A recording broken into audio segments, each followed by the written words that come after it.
How did you find out over the weekend that you were dead? You see that? No.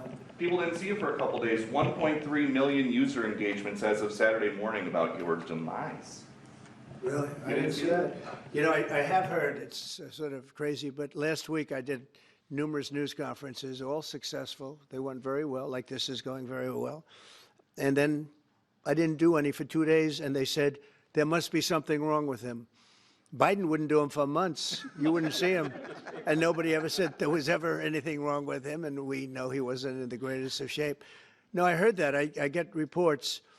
Now, you knew I did an interview that lasted for about an hour and a half with somebody, and everybody saw that was on one of your competitors. I did numerous shows and also did a number of truths, long truths, and I think pretty poignant truths. No, I was very active over the weekend. They also knew I went out to visit some people at the club that I own, pretty nearby on the Potomac River. And no, I've been very active actually over the weekend. I didn't hear that one. That's pretty serious stuff. I'm glad it's Well, it's fake news. You know, it's just it's so fake. That's why the media has so little credibility. I knew they were saying, like, is he okay? How's he feeling? What's wrong? I said, I just left. And it's also sort of a longer weekend, you know, it's Labor Day weekend. So I would say a lot of people know. I was very active this Labor Day. I had heard that, but I didn't hear it to that extent. President, have you decided you're definitely going to send National Guard troops to Chicago?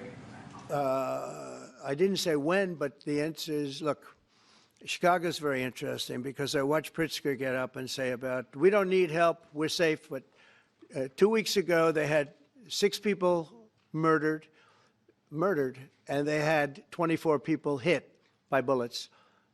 Last week, as you know, it was 7 people, 24 people hit, and 7 people died. And then over the last 2 days, that was the crown jewel. They had, I guess, 9 or 10 killed, and 50 hit with bullets. And you have this governor get up, who's a terrible governor. Probably he and Gavin Newsom would be probably the 2 worst and most naive. They're naive. Either they're naive or they're very untruthful. And he'll say, we don't want any protection. We don't need. So in the last 3 weeks, he's lost almost 20 people killed. There's no place in the world, including you can go to Afghanistan, you can go to places that you would think of. They don't even come close to this. Chicago is a hellhole right now. Baltimore is a hellhole right now. Parts of Los Angeles are terrible.